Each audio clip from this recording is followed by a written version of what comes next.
Hi friends, welcome to my channel கிறிஸாஸ் kitchen recipe.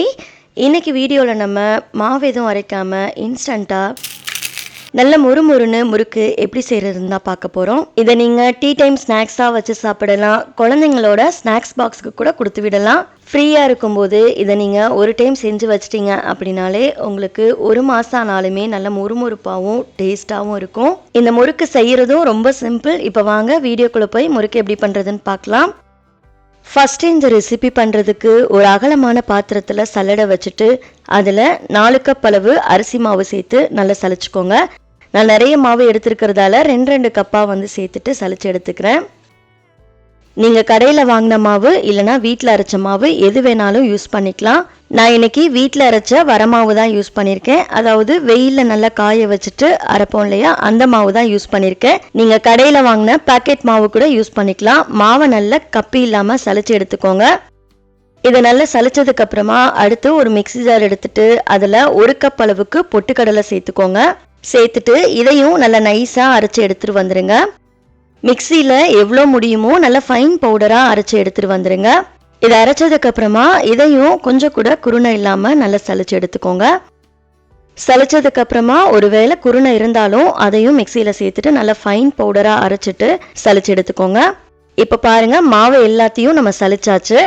அடுத்து stove on பண்ணிட்டு ஒரு பேனை சூடுபடுத்திக்கோங்க. அதில் 4 டேபிள் ஸ்பூன் பட்டர் சேர்த்துக்கோங்க. பட்டர் சேர்த்ததுக்கு அப்புறமா அடுப்பை மீடியம் ஃப்ளேமில் வச்சுட்டு இதை நல்லா உருக்கிக்கோங்க. இது நல்லா உருகினதுக்கு அப்புறமா ஸ்டவ் ஆஃப் பண்ணிட்டு இதை மாவுல சேர்த்துக்கோங்க. பட்டர் சேர்க்கும் போது முறுக்கு நல்ல வாசமாகவும் மொறுமொறுப்பாகவும் ரொம்ப நல்லா இருக்கும். ஒருவேளை நீங்க பட்டர் இல்லை அப்படின்னா அதுக்கு பதிலாக நெய் கூட சேர்த்துக்கலாம். இப்போ ஒரு ஸ்பூன் வச்சு நல்லா கலந்துக்கோங்க. கை பொறுக்கிற சூடு வந்ததுக்கு அப்புறமா கையிலேயே இந்த மாவை நல்லா பிசைஞ்சு விட்டுக்கோங்க. மாவை நல்லா மிக்ஸ் பண்ணதுக்கு அப்புறமா அடுத்து இந்த மாவு கூடவே தேவையான அளவுக்கு உப்பு சேர்த்துக்கோங்க. கூடவே 1 டேபிள் ஸ்பூன் ஓமம் சேர்த்துக்கோங்க. ஓமம் சேர்க்கும் போது கையில் சேர்த்துட்டு நல்லா கசக்கிட்டு சேர்த்துக்கோங்க.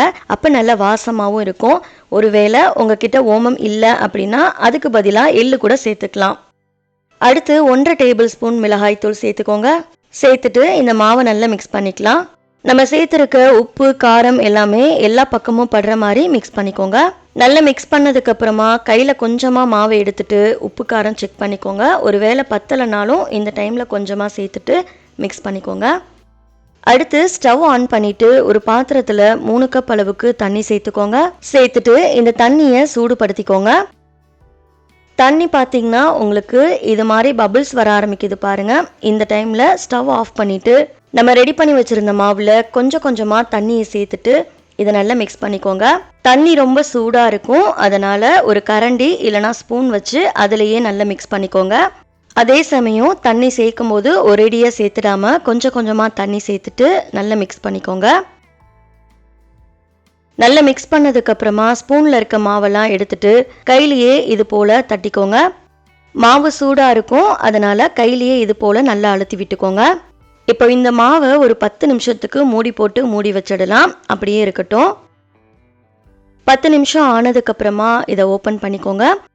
நம்ம மூடி போட்டிருந்தா இந்த பிளேட்டே பாருங்கள் எவ்வளோ வேர்வை தண்ணி வந்திருக்குன்ட்டு. இந்த மாவு பார்த்தீங்கன்னா இந்த சூடுலேயே நல்லா சாஃப்டாக வெந்து வந்துடும். இப்போது மாவை கையிலேயே பிசைஞ்சு எடுத்துக்கோங்க. நான் தண்ணி பார்த்தீங்கன்னா எல்லாமே சேர்க்கல, ஒரு 1/4 கப் மட்டும் தண்ணி தனியாக எடுத்து வச்சுருந்தேன். இந்த டைமில் மாவை பிசையும் போது தண்ணி பத்தலைனாலும் அந்த தண்ணியை சேர்த்துட்டு மாவை நல்லா சாஃப்டாக பிசைஞ்சு எடுத்துக்கோங்க. இந்த டைமில் நீங்கள் தண்ணியை சூடுபடுத்த வேணாம், அப்படியே சேர்த்துட்டு மாவை சாஃப்டாக பிசைஞ்சுக்கோங்க. இப்போ பாருங்கள், மாவை நல்லா சாஃப்டாக பிசைஞ்சாச்சு. அடுத்து முறுக்கு பிழியறதுக்கு 3 இல்லைனா 5 ஹோல்ஸ் இருக்கிற மாதிரி அச்சு எடுத்துக்கோங்க.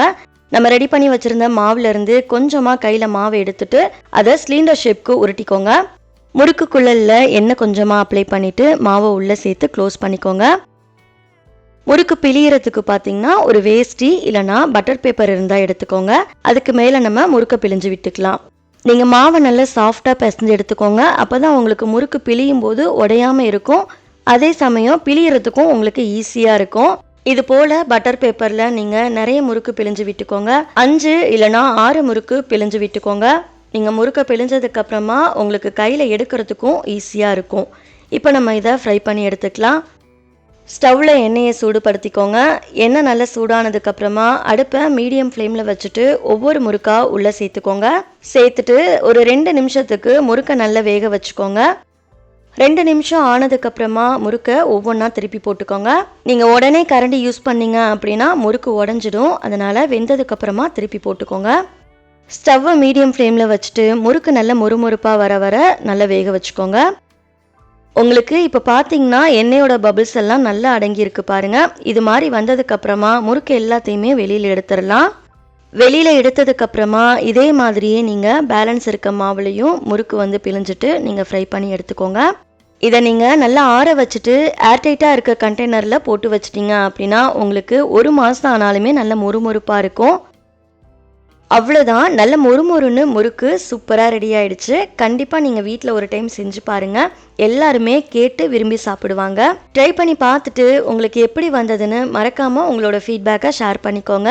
நெக்ஸ்ட் ஒரு ரெசிபி வீடியோவில் பார்க்கலாம். தேங்க்ஸ் ஃபார் வாட்சிங். பபாய்.